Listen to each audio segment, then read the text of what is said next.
All right, so today we are in Love and Torah, part 44.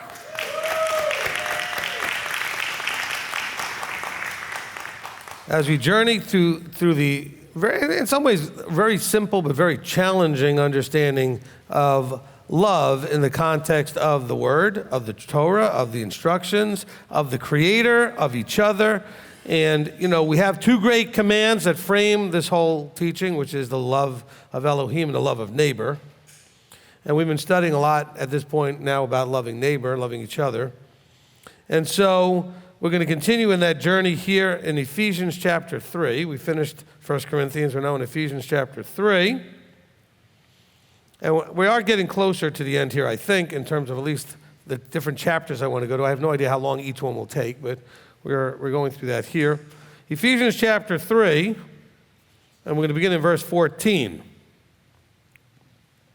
For this reason, I bow my knees to the Father of our Master Yeshua Messiah, from whom all fatherhood in the heavens and earth is named, in order that he might give you, according to the riches of his esteem by power, to be strengthened in the inner man through his Spirit, that the Messiah might dwell in your hearts through belief, having become rooted and grounded in love, in order that you might be strengthened to firmly grasp with all the set-apart ones, what is the width and the length and the depth and the height, to know the love of Messiah, which surpasses knowledge, in order that you might be filled to all the completeness of Elohim. And to him who is able to exceedingly above what we ask or think, according to the power that is working in us, to him be esteem in the assembly by Messiah Yeshua unto all generations, forever and ever. Amen. All right, that's the end of it. That's it. No. Okay, so let's break this thing down here. There's so much powerful stuff in here. So it starts off where Paul is talking here, and he says, I pray, therefore, that was verse 13. He says, for this reason I bow my knees. Now, notice what's happening here. There's a relational thing that's happening. He's bowing his knees to the Father of Messiah. I know we've talked about this very, rarely, but I want to make sure that we cover it to some degree. We talked about it in the Father and Son teaching, some other things like that. Our Messiah is absolutely coming. Well, absolutely, he's coming, right? He's going to be returning, and he's coming as Lord of Lords, King of Kings, etc. And every knee then shall bow. Right now, he's sitting at the right hand of the Father, and all knees bow to the Father. Can we be understanding that and clear with that? And Paul's showing us that. He says, look, I bow my knees to the Father of our Master, Yeshua. That's not to say that we won't ever be bowing to Yeshua, but we have those, especially in the mainstream of Christianity, that everything has to do with just not even really focusing that much on the Father. Everything is the Son. We bow to the Son, we worship the Son, we praise the Son. Everything's about the Son, the Messiah. Messiah wanted to point us to the Father. Now, the Father's going to send him back to run things. And when he does, every knee shall bow in heaven and on earth. Okay? But right now, he's being our advocate. He's doing a lot of other tasks. He's the Word dwelling in you, teaching you and instructing you on those things that were in there already to bring them to remembrance. All those kind of wonderful things through the Ruach. Because remember, we're given the spirit of truth, and truth is Yeshua. So it's the spirit of Yeshua, really, from that point of view. In other words, the essence of, the integral nature, right? That's what we're talking about here. Now, so Paul says, for this reason I bow my knees to the Father Messiah, from whom all were brought forth, right? The fatherhood. All fatherhood in the heavens and earth is named. He's brought forth everything. In order that he might give you. So the reason he wants to bow his knee and submit himself to the Father is so that he might give you, according to the riches of his esteem by power, what you need to be strengthened in the inner man through his Ruach, through his Spirit. That the Messiah might dwell in your hearts through belief, having become rooted and grounded in love. So he's saying, look, he's bowing his knee, which is a very submissive gesture, right? He's coming very humbly before the Father, saying, Father, strengthen their inner man through the Ruach, through your intrinsic nature, through all those things that are of you, and we can get into that a little bit more in a minute here, that the Messiah might dwell in their hearts. Now, we talked about the idea of let this mind be in you, and now we're talking about the inner man. So this is, by the way, for all people out there, and there's probably not a lot of them, but there's enough of you that are like, oh yeah, I'm getting a little worn out with all of this personal development stuff and inner man and heart and thoughts and blah, blah, blah. Well, let's get to the, when is Messiah coming and how do we understand the woes and the vials and all that other stuff? No. Paul's prayer to the Ephesians was about the strengthening of the inner man. Because without that, nothing else is going to work for you. No information is going to help you. No knowledge is going to help you. If you are weak in the inner man, you are going to fall short of the finish line. Paul tells us to run the race, to finish the race, to win. And by the way, winning doesn't mean you get there first. Winning means you finish the race and that you did the best you could to get to the end of the race. Okay? And so let's understand that this is scriptural, what I've been trying to tell you for the last month or two. This idea of working on the inner man. His prayer to the Father here, written to the Ephesians, is for, apparently the Ephesians, like everybody else, had a problem with their inner man being strong. He says, I want you, Father, I want them to be strengthened in the inner man through your Spirit, through Messiah's Spirit. He's saying it through his Spirit, Messiah's. So what is his Spirit? It's the Word, it's the truth, it's life, it's the light, it's all of those things. So those are the things that we say, well, love and Torah, because he's also the Spirit of truth, which is the Torah's truth. And so he says, I want them to embrace your instructions, your word, your Torah, to help strengthen the inner man. Reading the word is designed to do a lot of things, but the main thing is all of the fruit that comes out of it comes out of starting with the strengthening of the inner man. Because it's meant to bless you, it's meant to keep you safe, it's meant to transform you, but you know what? If it's not affecting the inner man, none of the other stuff is actually going to happen. Okay, keeping Torah still might keep you safe, but it's not going to transform you if the inner man isn't getting strengthened. You're not going to keep doing it if the inner man isn't strengthened, and you won't be getting blessed, because yes, you'll be blessed while you're doing, you won't be blessed when you're not so doing. And so here we have this idea that Paul's saying, look, in order that he, Yeshua, might give you, according to his riches of his esteem, by power to be strengthened in the inner man through his Spirit, that Messiah might dwell in your hearts. Messiah has to dwell in your hearts. How does Messiah dwell in your hearts? Well, he's the light. So there has to be light in your hearts. We talked about it in the light and dark teaching, the light, right? Darkness and light teaching. He's the truth. He's the way. He's life. He's the living, walking, talking Torah. And so you have to embrace all of those aspects and say those things need to be dwelling in your heart through belief. See, people want to disconnect the idea that somehow it's works or belief. Well, I have faith and you have works. Well, James really addresses that very well, and we'll probably read that at some point. He says, no, I'll show you my faith by my works. We also know that out of the abundance of the heart, all those things flow, not just the words out of your mouth, but out of the abundance of the heart. I know it says the mouth speaks, but also all action comes out of the abundance of the heart.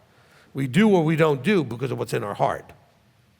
Either we want to do it or we don't want to do it. And so if we want to do it, we do. If we don't, we don't. And so out of the abundance of the heart, we do or not do. And so here he's saying, look, he knows that we need to be strengthened. And we know that all of this stuff that's written is for us today to encourage us and to strengthen us and to give us instruction in righteousness and all those kind of good things. So unless you think that only the Ephesians needed that, I think you might recognize that this is for you too. That everybody needs a strengthening of the inner man. And he says that this is for the purpose of Messiah dwelling in your heart through belief. So apparently it takes a strength of inner man for Messiah to actually dwell in you and for you to have the faith in that belief. Because if you're weak, that's not going to work very well. you will not have that level of belief. And by belief, I really believe here that word is a combination of like what we would look at in Hebrew as emunah or bitachon together, which is a trust, faith, belief that everything is inside, not outside of Yahweh's understanding and control. He either allows it or he causes it. And that's belief. And you trust that. But he's praying here that it takes a strong inner man to truly live that way, live with that level of belief. He says, in order to do this, this would happen because you will have a strong inner man. Okay, he says, look, to the riches of his esteem by power to be strengthened in the inner man through his Spirit, that Messiah might dwell in your hearts through belief, having become rooted and grounded in love. So, for the inner man to be strengthened so that you can have Messiah dwell in your hearts through belief, you have to become rooted. What's rooted mean? You have to be in a place and stay in that place so that roots can then sprout and anchor you to that place. Let's kind of make it simple, right? You plant something. You take something, you put it in a garden, you put it in a pot, or whatever it is that you put it in to grow in, and it stays there long enough, roots will start to grow to secure it in that space. So when you're not rooted, you're not secure in the space. Let me say it again. When you're not rooted, you're not securely in that space. You see that in the parable of the sower of the seed. Those that didn't have roots got blown away. They weren't securely anchored. Yeah, that's another good word for that. Okay? Those who are not rooted are not anchored in something. When you're rooted in something, you're anchored in it. So what is an anchor? Okay, boats use it to what? Keep the boat from drifting away. So anchors keep you from drifting. So he's saying here, you need a strengthened inner man so that Messiah might dwell in you through belief. And that only happens once you become grounded and rooted in love. So it's grounded and rooted in love. And we've been talking about that for 43 parts. And you start to understand, you already should know what love is all about here. You have to be grounded and rooted in love. So you have to have roots in understanding what love is in the context of Torah. What Yahweh means when he talks about love, it's almost always in the context of Yeshua, the Torah, etc. The truth, the light, the word.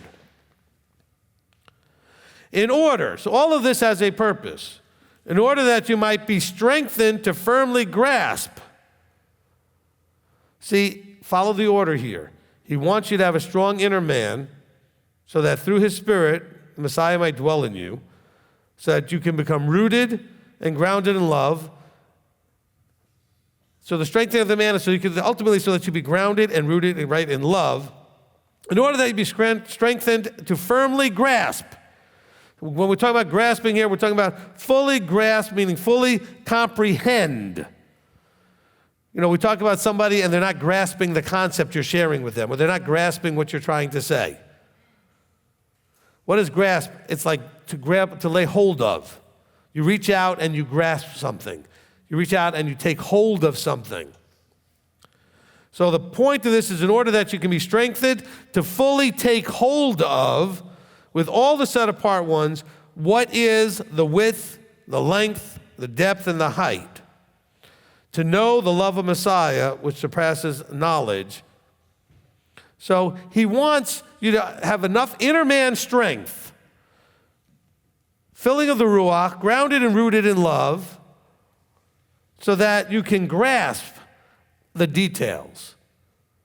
You can understand the width, the length, the depth, the height. To have a completeness of understanding what it is Yeshua is doing in your life, what the Father's doing in your life, what their plan is together for the whole universe and for you. But mostly for you. The rest of the universe will play itself out. You need to figure out what they want for you. And they want you to have a certain relationship with them called covenant. We have a whole teaching on that, right, called Are You Covenanted? He says, this is all in order to do those things, to grasp these things, to know the love of Messiah, which surpasses knowledge. So it's not just grasping all these other details like Revelation and Daniel and all this other stuff, trying to figure all that out. He says, no, you need to understand and have a relationship then to grasp the relationship with Messiah called love. He says, I want you with all the set-apart ones to understand and fully lay hold of what is the width, length, depth, and height so that you can have a relationship. When it says to know, it means to have a deep and intimate relationship with something. He says to know and have a relationship with the love of Messiah. What is the love of Messiah? Well, if you're in Christianity, it's a feeling. Oh, he loves us so much that he gave his life so he can live. That's it. I mean, that's end of story. You know, all they talk about is how he loves us, right? They got all the songs, you know, that they were singing back in those days. But it's love when he disciplines you. It's love when he gives you instructions and guidance. It's love when he tells you what he expects. You know, one of the most loving things in any relationship is to communicate to the other person what you expect and what they can expect from you. This is something that goes on in every marriage counseling I do. Every parent with a child issue. Some employees with their employer issues. It's loving to share what you expect. It is not loving to have expectations that you did not let the other person know you had. Because then they won't do it, or if they do it, it's by accident, and then you get frustrated when they don't do it, and now you have a big problem. Because you're all mad that they should have known. Well, they don't know. The loving thing to do is to share that information. That is why you have a Bible. That's why you have the Scriptures. In his tremendous love, he gave instruction to people to know how to have a relationship with himself and with each other. All of that's in there, right? The two great commands, how to love him and how to love each other. And so he's giving us this understanding that the strengthening of the inner man is what's necessary for all the rest of these things. So that we can have a relationship with the love of Messiah, which surpasses knowledge. Okay, it surpasses information. There he's talking about knowledge as information. He wants you to know the love, relationally be understanding the love of Messiah, which goes beyond information. You can't just give enough information to anybody to understand why you love Messiah and explain your relationship with him. I mean, you can try, and you might express some of it, but they're not going to be able to understand truly what you've experienced. So everything he does, it goes beyond information. Beyond that information. And all of this is in order that, he keeps saying, I'm doing this for this reason, this for this reason. You know, Billy said it earlier in the service where he said, I told you this to tell you this. Because sometimes you have to set things up in the right order. And so here's that. He said, and all of this is in order that you might be filled to all the completeness of Elohim. So all of this is to make us become like him. But you can't do that without the first step. I mean, you can't just start in step 4 or step 3, right? You do any process, you can't skip steps. So what's step 1? The strengthening of the inner man. And some of you are just worn out with this. Too bad. I'm serious. If you're worn out, it's because you haven't done it yet and you don't want to do it. If you're not worn out, you're like, yes. Keep reminding me. Yes, keep reminding me. And you love it. It's a whole different approach. People are getting worn out when I talk sometimes about the people not serving. Well, not the people that are serving. The people that are not serving are getting worn out about me talking about the people not serving. When we talk about tithing, the people are like, well, they're getting worn out because they're not tithing. I don't remember ever hearing anybody come up to me telling me how worn out they are about something they're actually doing. And they're worn out because they're already doing it. Please move on to something else. They're only worn out by something that they're tired of hearing that they don't want to hear because they know they're not doing it. By the way, and we'll cover this at some point again towards the end, but you know, in 2 Peter, Peter says, look, I think it's my job, though you are grounded in this stuff, to keep reminding you over and over again. So don't get mad that I'm doing it. I'm being discipled. And I'm trying to be discipled just like the disciples, the apostles were discipled.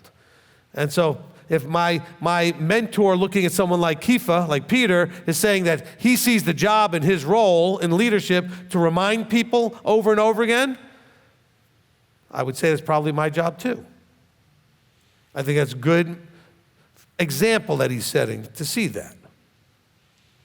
And actually, with my 20 plus years experience of doing formal leadership, formal teaching, formal ministry, it's needed. People need to be reminded over and over and over. People call me up all the time saying, I keep struggling. I keep forgetting what I'm supposed to do and forgetting I'm not supposed to do this. Because you need reminding over and over and over. We do. All of us do. So please, let's bear in mind that this is all coming from the strengthening of the inner man. So what's the whole problem with the inner man? Well, let this mind of Yeshua be in you. So we've got, again, the thoughts and the heart create a mind or a mindset. Thoughts and emotions which take place, we think of the thoughts coming out of our head and our emotions coming out of our heart. But when you combine them together, that's when you say, I've made up my mind. When you've taken a thought and emotion and you've made a decision. By the way, it doesn't mean that it was a wrong thought or a wrong emotion. You can take a right thought and a right emotion and make up your mind to do something. Or make up your mind to stop doing something that you know you shouldn't. And so the mind of Messiah is right thoughts and right emotions combined together to generate right action. But in order to do that, you have to be strong here, inside. And a lot of us, we just fall apart. And we just decide to turn and run because I don't want to deal with this, so I'm just going to leave or whatever it is. And I don't mean just like this ministry. I mean in general, people just decide to leave Abba, leave whatever, because it's hard to deal with you. Oh, did I say that out loud? I meant for you to deal with you. In case you're thinking, it's also hard for me to deal with you, but, okay? But it's hard for you to deal with you. Because, and I know, because when you counsel me, you're more frustrated with you than anybody else. I know that.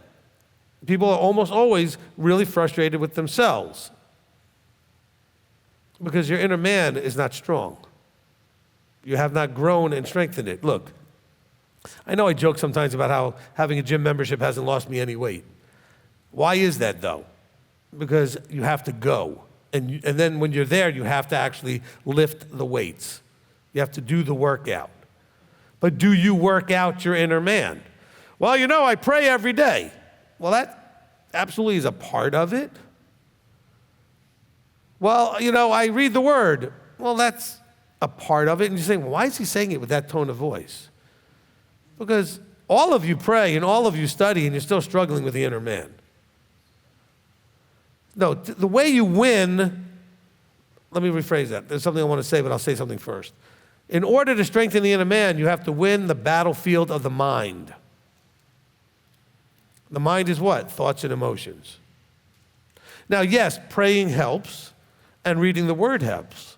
But if that's all you're doing and not recognizing what the issues are and what you're struggling with in terms of your weaknesses inside, and then addressing them, look, if I go to the gym and I recognize that I have weakness in my arms, I'm not going to sit on a leg press machine thinking that's going to fix it. Okay? If I think I have, weaknesses with my back, I'm not just going to go and do bench pressing for my chest. In other words, I'm going to try to do things for my back. Now, anything I do will have a little effect on all parts of the body. Little. If I do the thing that's designed for that part of the body, it will have a large effect on that part of the body. Are we making sense here? So yes, praying will affect all aspects to some degree. Some aspects of your life, hugely. You have need, and you want to reach out to the Creator and tell Him you have a need, and you have something. And so that's primarily what's being affected by your communication. Praying is communication. Now, is that going to strengthen in itself your inner man? No, but you will maybe mention that you're struggling with your inner man, and he'll understand that. But you're going to have to actually do inner man exercises. And you have to figure out, it's not just the inner man. Think of the inner man like the whole man. You've got arms and legs and a body and abs and all this other stuff that you might need to work out. Well, guess what? The inner man has all parts of it that you would need to figure out what part is weak. And then work those things out. Where are your weaknesses? I have a weakness with insecurity. I have a weakness with depression. I have a weakness with or self-esteem, of feeling okay about myself. I just think I'm useless, worthless, and everything else, because you bought into other people telling you that. Or you have a weakness in pride, very prideful. Or you have a weakness in submission. Nobody tell me what to do. Or you have a weakness in, you understand what I'm saying with all these things? I have weakness in fear. And you may have to address that area with targeted exercise. In other words, you have to do something repetitively, which is basically what exercise is. We'll call it practice. You need to practice certain things to strengthen that weak area. All right? If I'm a musician, and maybe I realize I'm really struggling with something that it's because I'm not practicing my scales. Maybe I need to practice scales. Or maybe I'm having a challenge keeping time, so I got to practice with like a metronome or something to help me feel the beat and keep time. Where the rest of my musical play is okay, I'm struggling in an area. So how do you fix that? You put concentrated effort into that area. And so it starts by acknowledging I have a weakness. Now, Paul's telling us that his prayer in general for the Ephesians, he says to all of the Ephesians getting this message, my prayer is to the Father that you be strengthened in the inner man. Through his Spirit. Now, some people say, well, see, it's through his Spirit, so we don't have to do anything. The Spirit's going to do it all for you, all this for us. Okay, well, how's that been working? You all strong now? Everybody has the Spirit, right? All of you know, you all have confidence that you have the Ruach, and I'm not saying you don't. So then, why is your inner man strong?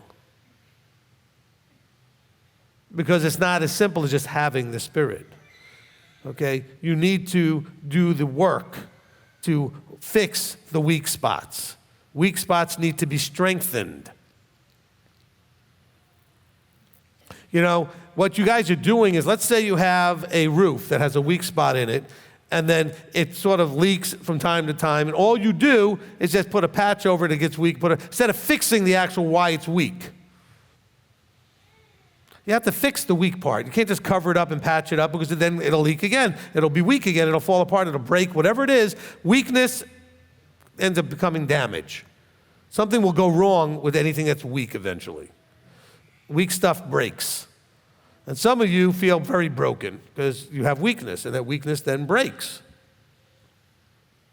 And we're going to talk more about when we get to, where was I going to talk about this? In 2 Peter, I think. We'll get to that. But I'm going to talk about how you can build up to these things.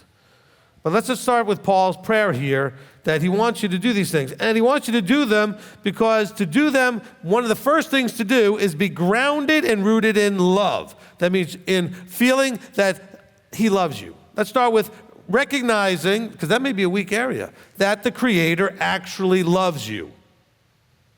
That may be a weakness. I've talked to people who look at me like, how could he love me? You don't know what I've done. I said, but he does, and he called you anyway. What do you mean, how can he love you? Well, I don't want to sound condescending when I say that. He does. You have to embrace it, but he does love you. He's not torturing you by teasing you with something you'll never have and saying, hey, there's an eternal life kingdom out here. Ha ha, you don't get it because you're a loser. And you never amount to anything. You're just nothing. That is not the creator of the universe. And you know that. So we have to figure out, can we first embrace that he loves us? And have that be grounded and deep roots. Because a lot of the things we react to, a lot of the things the ways we respond to things, demonstrates that we don't believe that he loves us. You know, we have husbands and wives who have a lot of problems because they don't really have the grounding that they believe that the other one actually loves them. Well, if he loved me, he wouldn't do those things. If she loved me, she wouldn't do those things. Maybe not, maybe yes. I mean, you're filtering it through your perception of the love means that you don't do this, this, and this, or love means you do that, that, and that. Well, maybe the other person has a different understanding of that. That's back to the expectations thing again. But if you were truly grounded, which is why all the couples that I counsel, and I said this at a couple of the feasts here, all of you, I highly recommend, even though I know it comes out of a Christian ministry, that you do the 5 love languages thing. Figure out what your love language is and what your spouse's love language is, and make the effort to speak the language every day. And I'm telling you, it makes a difference. If I skip my wife's love language in a day or she skips mine, it affects us while we're getting those roots grounded, right? It does. There's no two ways about it. At some point, the roots should be there, and missing a day or missing whatever shouldn't matter because the roots are grounded. But you have to keep putting it in the effort to ground those roots deep. Thick, lots of them, just deep. Lots of roots and just in the ground, just locked in. And so there's no leaving, there's no problems that can't be fixed because there's grounding there. The roots are there and it's grounded in. Some of you are thinking, I'd like to ground him in, or whatever. You understand what I'm saying, though. And he's saying that, look, you have to start there. You have to be grounded. So now let's go back to what's going on in the Scriptures. You have to have a foundational understanding of the Father, what he's doing, why he's even brought you into existence, what your purpose is in relation to all that, what he has in mind for you. Understanding of the love that's there, that this is all about, because, I mean, we're told in Scripture that Elohim, by definition, he is love. Which is why I say that as we transform and conform into the image of the Son, we're changing into love. By the way, Yeshua didn't just walk around like he was out of the 60s, with flowers in his hair and everything. I mean, he flipped over tables of the money changers and had a few other harsh words for some people, like, woe unto you, you Pharisees, you hypocrites, in Matthew 23. But that was love. Discipline is love. Correction is love. We're told that in Deuteronomy. A father, who loves a child is going to discipline that child. And it comes out of love. But there's two sides. There's giving love and receiving love. And so that's where it talks about the Messiah dwelling in our hearts. Well, I got the Ruach. I'm born again. I'm all these whatever titles you want to say. I'm saved. I'm born again. I was baptized. Or I received the Spirit. Whatever words you use from back in Christianity. All of that may or may not have anything to do with the truth. And it may all be true, whatever it is. But the thing is, what does it actually mean to have Messiah dwelling in your heart? Well, he says, let the mind of Messiah dwell in you. Let this mind be in you. In you where? In your heart. So that you desire to do the things he desires to do. He says, I don't want to do anything except what the Father wants me to do. Do you have that same mind? Sometimes. And sometimes you don't. When you don't, it's because what? The inner man is weak in that area. When you do, the inner man is strong in that area. And that's really what it comes down to. Are you going to now work on the weak areas? He allows you to go through life. Let's just put it in this perspective. Trials, challenges in life are there to help you see where you're weak. Also to see where you're strong. Because you go through a trial and you're weak and it messes you up and everything else. Then you go through a similar trial later after growing and getting grounded and rooted in all these things, and you go through it and you handle it well, you can be excited about there's strength there now. But again, just like going to the gym, I'm not going to get any stronger sitting in a lazy boy chair kicked back into loser. Okay? Now, I'm not picking on you if you like to sit in your lazy boy chair. I'm talking about from this context of sitting there when you could be doing and should be doing other things. Okay, I do have a comfortable chair I like to sit in when I'm relaxing. But those of us who are stuck in our chairs, they know we need to get up and do something. And I'm not picking on those that are physically unable to get out of chairs, because that always happens. I say things and you miss that these are metaphors. Okay? Please don't miss that these are metaphors. These are mindsets where we have sort of that attitude. It's kind of like, I'm just going to kick back in the lazy boy and wait for someone to peel grapes and feed them to me. And it's so funny because all the rich wanted the peeling grapes thing. Who knew that the grape skins actually had the most value? So the slave's going, here's your grape. I'm eating the skins. Okay, here's your grape.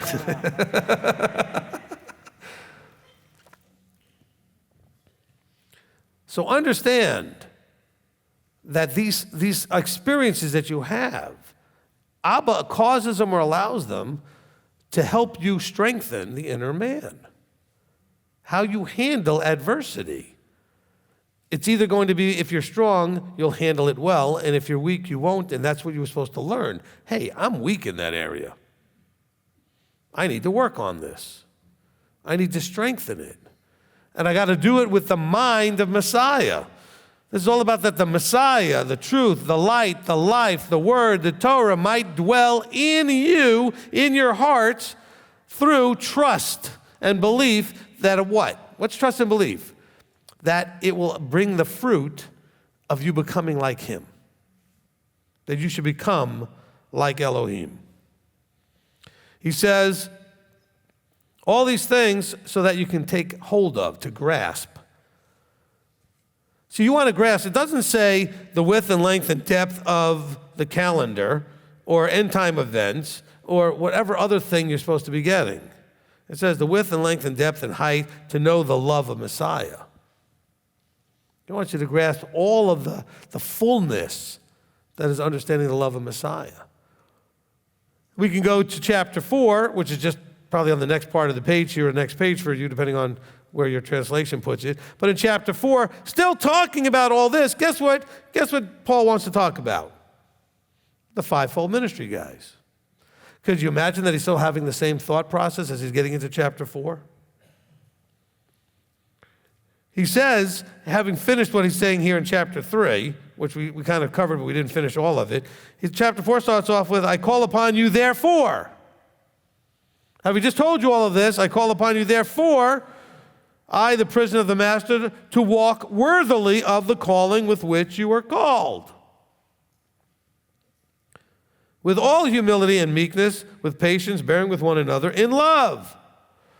Now, he goes through all of this, so I just want to show you he's still continuing the same thought here in chapter 4. And then he gets to the point of verse 11 where he says, and he himself gave some as emissaries, some as prophets, some evangelists, some shepherds and teachers, for the perfecting of the set-apart ones to the work of service, to a building up of the body of Messiah, until. And so now we have to ask ourselves, is this relevant today? And we have to see what's after the until to know if it's already been accomplished or not. He said, he did this to be done until something, which means until that something, it's still relevant, valid, necessary, whatever it is. He gave these people these roles until something. So what's the until? Until we all come to the unity of the belief. Has that happened? No. Belief in what? And of the knowledge of the Son of Elohim. Has that happened? No. To a perfect man? No. To the measure of the stature of the completeness of Messiah? No. So that we should not be no longer the children that are tossed and borne about by every wind of trickery and teaching and everything else and cleverness, etc. No. None of these things have happened yet. In individuals, yes. But it says until we all come. That hasn't happened yet. I'm not saying not in some. So if you're thinking, well, I've got there, well, fine, you've got there. Good for you. Most of us have not. If we're going to be honest, we are not in the stature of the completeness of Messiah yet. So these guys were necessary until. So the until hasn't happened. They're still necessary. So when we're talking about these things in chapter 3, to know the love of Messiah which surpasses knowledge, in order that you might be filled to all completeness of Elohim. Again, that's the whole goal of all this. And again, he tells us this in chapter 4. He said, this is the whole goal of this, is that having Messiah, the truth, the Torah, the light, the life, in you, through belief, all these things has a goal of you being filled to all of the completeness of Elohim. So you can become like him, full of all that is him. Not filled up in this very, I don't know where the mindset comes from. I know Christianity has it quite a bit, that somehow it's a outside of you experience. He pours it in you. He fills you up. He does everything. And you kick back in the lazy boy. No. But not only that, he tells you how this works. You know how this works? Through apostles or emissaries, through prophets, through teachers, shepherds, evangelists. That's how all of this comes about. You have those that instruct you. Because he connects that verse, the end of verse 19 in chapter 3, he's connecting that to chapter 4, verse 13. At the end of verse 19, it says, so that you might be filled to all of the completeness of Elohim. And all of these fivefold guys are there, and so that until you reach the measure of the stature of the completeness of Messiah, which is the goal. Now, why does it say Elohim in the one hand and it says Messiah in the other? Because all we know of Elohim, especially of the Father part of Elohim, is from the Messiah. There's nothing we understand about the Father except that what came from the Son. Period. Everything from Genesis to Revelation came from the Son. But it came from the Father. But the Son's the one that interacted with us. The Son's the one that he took what the Father said, and he was the spokesman for the Father and gave that information to us. Okay, so he's the Father's spokesperson, representative. And he says, if you see me, you see the Father. Because everything I do, if he was here, he'd be doing the same thing. And so that's what we're told to come into the completeness of Elohim, which you can look at as being both Father and Son, because they're both the same in terms of how they think and their mindset and their actions. Which is why he can confidently say, if you see me, you see him. Because I'm a perfect disciple of the Father. I've learned how to be him. Isn't that really what this is all about? You even learned that in Christianity, that our job is to learn how to be him. Only problem is they never told you what you would have to do that. Beyond an altar call and showing up to church and giving your tithe. They don't understand. The inner man has to be strengthened. You know, I did a teaching called Cling, Cleave, and Hold Fast. Guess what? It takes strength to hold on tight when the wind is blowing and all kinds of craziness is happening around you. Or you get disappointed, or you get frustrated, or you get your feelings hurt. You know, maybe you need to do a reset on the feelings bag thing. You know? I haven't said it in a long time. Maybe some of the new people never heard it. But I mean, I think that it is incredibly, rude and quite disgusting, frankly, for you to leave your feelings just laying everywhere. It's kind of, I picture it in my mind, I'm picturing like somebody's had their belly open and their intestines are just like all over the place. Just like miles of it. Just like they say there's miles of like your small intestine. Like if you took it out, it's like miles. I just picture that, and you're all laughing, that's gross. But you guys all leave your feelings out there for everybody to bang into, step on, and whatever, and then you get all upset. I said, well, pick them up and put them in a bag. Don't just let that stuff just hang out everywhere. But see, it takes strength to have that way. All right? You know, some of us, besides needing to say lose weight, but when you work out, the stomach flattens because there's strength to hold everything and pull it all in. Weakness, it all starts to bulge out. These are all great metaphors for this. And so I hope you're embracing these things, because he's saying here, look, you need to be strengthened in the inner man through the Spirit, that the Messiah might dwell in your hearts through belief, because you are grounded and rooted in love, in order that you might be strengthened to firmly grasp with all the set-apart ones. It's not just a solo act here. You're doing this with everybody. What is the full, every information, length, width, height, depth. I mean, how much more information can you get about an object? Length, the width, the depth, the height. To know. And by the way, these are specific measurements.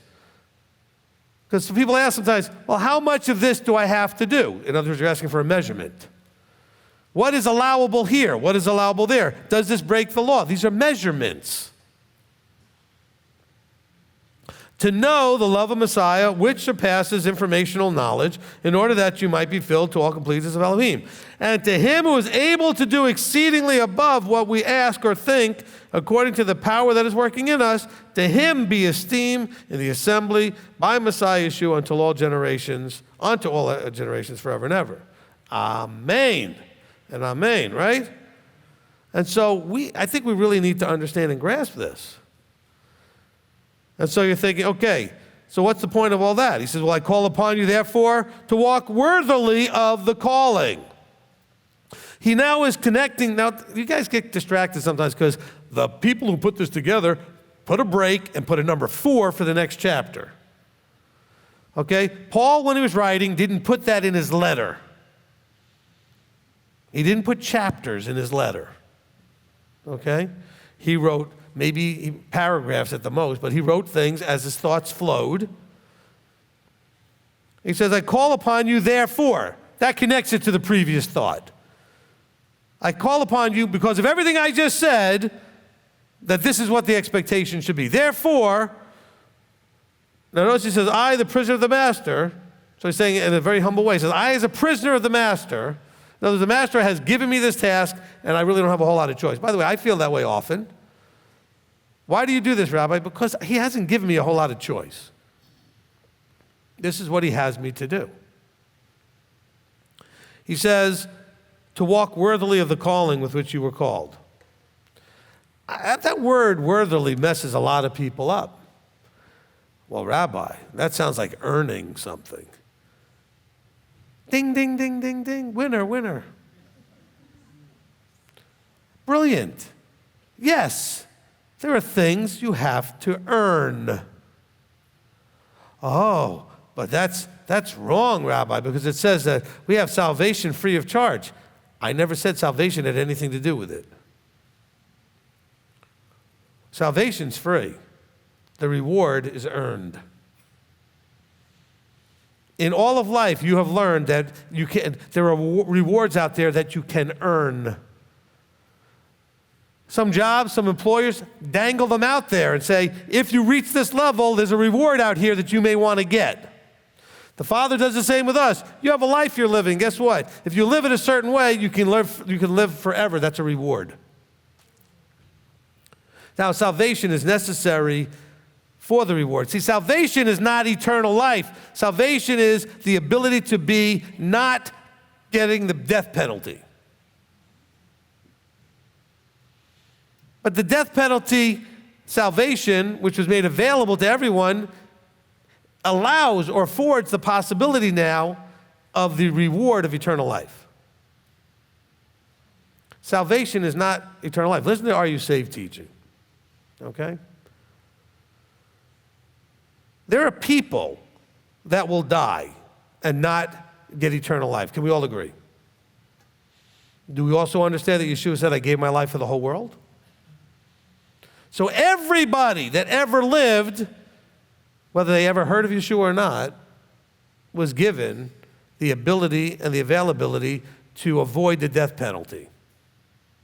But there's an expectation that you only get to avoid the death penalty if. There's an if there. Now, without what Yeshua did, there was no if. You were going to die, that was it, because you deserved death, and there was no call from the governor or any of that stuff to mitigate that, okay? What Yeshua did was he made available the you don't have to die card. But in order to play that card, you have to be covenanted and walk worthily of the calling. Then, when it comes to your judgment day, the Father can say, well done, you good and faithful servant. I'll take that card now. You get to live forever. You don't just get to play the card because Yeshua died and was resurrected and made that card available to everybody. You could pull that out and go to hand it to the Creator, and he might say, yeah, but you didn't walk worthily, and you didn't well done, good and trustworthy servant. You did whatever you want to do, and I don't think I want to spend forever with you. But thank you for the card, though. Okay? This is something, I don't know, it's not a game. And it's not something that's just a simple thing that he just throws out there that requires nothing of you. Yes, it does. It requires that I believe in Messiah. Even the devil believes in Messiah. And so do the demons. And they know this book better than you do. That doesn't get them anywhere. It's relational that gets you somewhere. And you're not going to get to that somewhere relationally without the strengthening of the inner man. So you have to walk in a worthy manner. Worthy of what? worthy of your calling. What were you called to do? Well, I was called. To what? What were you called to? You were called to become him. You weren't called to knock on people's doors. You weren't called to annoy people in the shopping center lines. You were called to become him. That is your calling. And the structure for that is called covenant. And the information necessary to do that is called Torah. And you have an understanding through the fivefold guys and through the Ruach. I just gave you everything in like a few sentences, if you could understand what I just gave you. He says you need to walk worthily of the calling with which you were called. Because if you don't walk worthily of the calling, you don't get what was offered as the reward of the calling. All of you, I know it's hard to really be honest about this, but I'm going to try to get you to be honest. You did not do all that you're doing because of some emotional thing, thinking, well, I just love the Creator and I just love Messiah. No. I'm not saying you don't. I'm saying that's not why you're doing this. You're doing this not because you love them, but because you want to live forever. You want all the pain to go away. You're tired of being miserable, and you want joy. You want every tear wiped away. And I'm not saying it's wrong to feel that way. He offers that as the motivator. And because of that, you love him. Wow, how could you not love someone that would give you all that? But he has expectation. He doesn't want to live with a bunch of out-of-control, emotional, misfit, non-submissive people forever. You're going to have to grow in the inner man and become strong and let the mind of Messiah be the mindset that you have, as opposed to the mindset that we have of all the freakouts that we do all the time. And I'm guilty as much as anybody else. So I don't think for a second I think I'm not guilty. But I struggle with it, and I will continue to struggle with it, because my desire is to walk worthily. And by the way, it didn't say sit worthily in the lazy boy. It says walk. And this is not physical. It's metaphor. You have to do. It's an activity. The calling is an activity. You're called to do a transforming life. To walk a transforming life. You transform into him. It's something you do. And he wants us to walk worthily of the calling in a very specific way. Paul's telling us with all humility, with meekness, with patience, bearing with one another in love. And we don't treat each other right. We struggle miserably at this. But you know why we struggle? Because we struggle with the first part. It says humility and meekness and patience. You know, the humility's got to come from recognizing you're just as much of a wretch as the next guy. How can you be so, in people's faces knowing all of the mess you are? Oh, well, I would never do whatever they did. Well, maybe they'd never do whatever you did. I'm just, We have a real problem with that humility. Deuteronomy 8:2, try to quote that a lot. Well, Deuteronomy 8:2 says that he led them through the wilderness all those years to humble them. I know we focus a lot on the rest of the verse. It says to test, to see, to prove whether it's in their heart to keep the commandments. But there's no keeping of them without the humility. Because then even if you are keeping them, you're not keeping them for the right reasons. He says, you got to do this with meekness. What is meekness anyway? Quiet strength. Okay? Quiet strength. It's not doormat. Okay, meekness doesn't mean just stand there and take it and let people walk all over you. It's having a quiet strength. He says, and you got to have patience. Maybe some of you have figured out the secret to all of this, but I still struggle with that, and I think all of you do too. We really do struggle with this thing called patience. And you know what? More than anything, we're probably impatient with ourselves. But Rabbi, I've been working at this for 5 years now, and I'm still the same wretch I was before. No, you're not. You've grown, but it's just not enough for you to see it clearly enough, so all you focus on is the parts that haven't grown yet. And it's hard to see that sometimes because you're so frustrated with the parts that haven't grown yet, haven't transformed yet. bearing with one another in love. It doesn't just say being together and bearing with one. That means tolerating, bearing one another, helping to carry one another in love. Bearing each other's burdens, it says, helping to carry them. Being eager to guard the unity of the Spirit in the bond of peace. Being eager to guard the unity of the Spirit in the bond of peace. What Spirit? His intrinsic nature, the Spirit of what we're talking about here, the Spirit of unity, the Spirit of transformation, the Spirit that he talks about in a few more verses with the fivefold when he says that we should come together, all of us, into the fullness of the measure of the stature of Messiah. In the bond of peace. So bond means we're like when you make an agreement with each other. I'm bonding myself to you and you to me. Marriage is a bond, okay? You bind yourself together. We should make sure that things are bound together in shalom, in peace. And we struggle with that. We struggle to have peace. He says, one body and one ruach, one spirit, as you also were called in one expectation of your calling. How many expectations are there? One. Why is there one?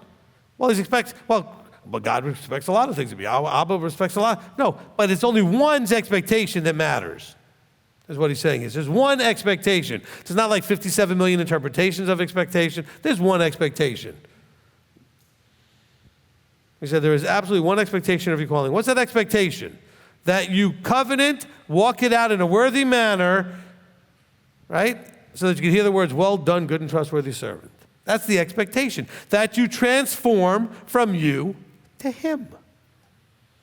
That's the one expectation. There's lots of aspects of how that eventually develops and how it progresses, the progress of it is. But there's one expectation, that we become him. One master, one belief, one immersion, one Elohim, and Father of all. Okay, so when it says one master, you're a slave to whom you serve. Whether sin or righteousness, you're a slave to whom you serve.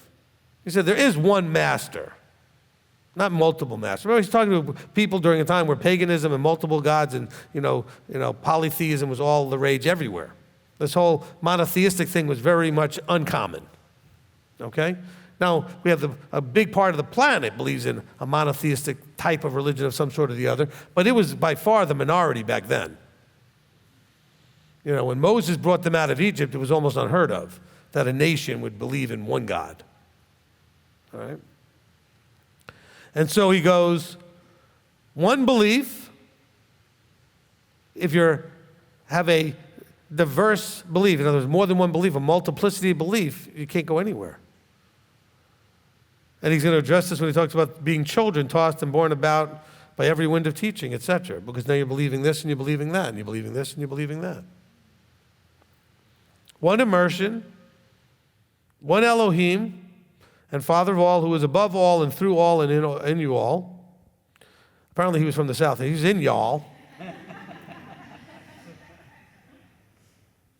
Now, he could have said all y'all, and then we would have really understood that, right? Because y'all isn't enough pluralness there. It's got to be all y'all. But to teach one of his favor was given according to the measure of the gift of the Messiah. But to each one of us, favor was given according to the measure of the gift of Messiah. So each one was given what Messiah wanted you to have. It doesn't say each one was given the exact same thing or the exact same amount. Even Messiah in his parable says, to one was given 10, to one was given 1, to one was given 5, whatever it was, right? And so, not everybody was given the same. But notice that it's what you do with it that they're watching, not how many you started with. But you want to focus on what you were started with and compare your start from other people's start. Well, they've got this advantage and they got that advantage, and I don't have this, or blah, blah, blah. No, it doesn't matter what he gave you to start with. All of the way that the message comes across, the parables, the instructions, everybody's writings, is that he's watching what you do with it. It's not about how much he gave you to start. Because there are those that he gave a lot and they did nothing with it. Others he gave very little and he did amazing things with it. And so don't worry about what he gave you to start. Because you're thinking, well, I was at a disadvantage because I had abuse when I was a child, or I had a broken home, or I was adopted, or I was handicapped. Stop all that. Do what you can, the best you can, with what he gave you. And by the way, when he gives to you and you do a lot with it, he gives you more. Okay? He gives you more.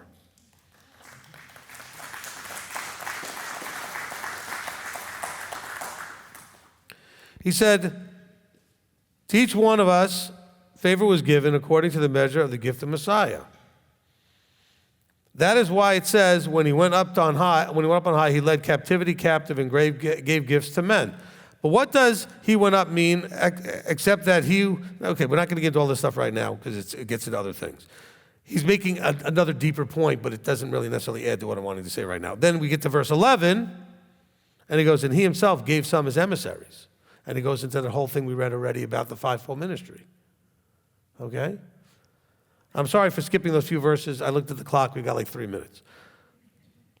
But understand that he says, look, the whole point of this is that he said all these things I just told you in chapter 3, and actually if you go back through Ephesians, it goes a lot further back, when he's talking a lot about how we started off as Gentiles and we didn't know anything about anything and we were separate from the covenants and not in connection with Elohim. We see that in chapter 2, and that we were busy walking according to the world and all these things. But now because of the love of Messiah, we have access to all of these things and we can be in covenant just like the rest of Israel. That you can be grafted in, but then you're looked at as being just as no different than those that were born in. And by the way, everybody in gets measured by the same measuring stick. What are you doing? Oh, but I was born in. Who cares? I was grafted in. Doesn't matter. What are you doing with the fact that you are in? Are you using that to your best advantage to grow and change? Or are you squandering it, kick back in the lazy boy? And what are you doing? He says, look, all of this is that, he said, there are people to help you. So let's not miss out on that. There are people to help you. I've said this like a million times. You guys need to look for and find those people. If you think I'm one, hey, that's great. If you don't, that's great too. You need to find these guys. It's not for me to say, you need to listen to me, I'm one of these guys. No, you need to find them. Or at least one. And by the way, sometimes they wear any or all of those hats at various times. These are just different roles that they play. Okay, I'll use me for an example. I mean, when I'm going to places to help plant congregations and get them started, then I'm working in the emissary or apostle role. When I'm teaching you how to tithe, how to keep feasts, how to eat, kosher eating, what kashrut is, how to keep the Sabbath, the mechanics of the feast days and those kind of things, I'm teaching you. Then I'm a teacher, the how, what, when, where, et cetera, When I'm trying to smack you, hey, you know what to do, but you're not doing it, that's more the prophet role, all right? And so I wear those 3 hats often. When I counsel with you and try to show the amount of love and caring that a lot of you have no idea because you don't counsel, so you don't know, but that others have experienced because I'm there being the shepherd role. How can I love on you and help you be successful in your journey from that point of view? The evangelist thing I do, I guess, by the fact that we put all this stuff out on YouTube so people can find it. Okay, because evangelists is just the promoters. They're the people say, hey, there's something out here you need to listen to. Hey, you need to hear this. So a lot of you have the evangelist and you don't even know it, because evangelist is not the big guy that shows up in the tent to speak. The evangelists are the ones that got everybody to show up in the tent to hear the person in the tent speak. You understand what I'm saying? And by the way, you don't need to have any of these roles. I'm just saying is that when you're looking for these people, you really need to look for the 3 most important to you, which is a place to go, which is the apostle role. But really, most of you need a teacher and the prophet. You need someone to teach you and to exhort you. The prophet's going to exhort, the teacher's going to instruct. And find that person, because that's for the perfecting of the set-apart ones, to the work of service, to a building up of the body of Messiah, verse 12. until we come into it, we read that already, the full measure of Messiah, so that we should no longer be children. Children don't need these guys, he's saying. Excuse me, children need these guys because we're not adults. Adults don't need all this, but we're children. Oh no, I'm 47 years old, I'm 86 years old, I'm 72 years old. No, but we're acting like children. How do we know? Because we're still born about by every wind of this, that, and the other thing, in cleverness and craftiness and whatever. And by the way, you're not the one that necessarily knows that it's being clever and crafty. And by the way, they may not even know they're delivering it out of cleverness and craftiness because the source is wrong and it's very clever and sounds wonderful. And so you find a teacher out there and say, oh wow, that person's so amazing. They came up with these really clever ways of understanding this deep stuff, whatever you think is deep stuff. This is deep stuff. I know you think this other stuff is deep stuff. In here, that's the deep stuff. Oh, but I want to know the Paleo-Hebrew and the pictures of the letters and all of the amazing, the numbers and the gematria. Come on. That's just like dessert. That's candy. That's not saying it's not deep and there's a lot of great stuff in it, but it's not what you need. He didn't say that the only way to really understand and do all this stuff is if you understand all that stuff. What you need is here in this book. And it's simple enough if a teacher can explain it to you and you'll be willing to listen. It's really not that complicated from that point of view. All right, we'll continue here. Let's see. I think I'll stop there in verse 14. We'll continue next time. Let's go ahead and pray. Avinu Malkeinu, our Father and our King. Father, we come before you in the authority of Messiah, seeking the spirit of Messiah, the mind of Messiah, as we come to you wanting to do what you called us to do, which is to grow into the fullness of the completeness of the measure and stature of Messiah. You called us to become you. And so, Father, we want to come to you as we go through that process and through that journey, asking that you would continue to be patient with us and merciful and compassionate with our struggle to do things that are worthy of our calling. And Father, help us to have confidence and appreciate when we do things that are worthy, and to not continually pick on ourselves and beat ourselves up, but to recognize that when we do those things, it's because we've allowed you to be in us. And so we've allowed you to have your hand and your way in our lives. So Father, help us to truly understand this level of love, that we can strengthen. I'm going to pray as Paul did here, Father, that you would be able to give us, that you would give us so that we might have the riches of esteem and understand your richness of your esteem by having our inner man strengthened. Strengthen our inner man. Give us the encouragement and the motivation and the patience while we struggle with it to do the exercise, the workout, the things that are necessary to develop and strengthen the inner man so that we can come through and become, through belief, rooted and grounded in love and transformed and conformed to the image of Yeshua. So, Father, we want to come to you now and thank you and praise you and give you all glory and honor in the name above all names, Yeshua our Messiah. Amen. Amen.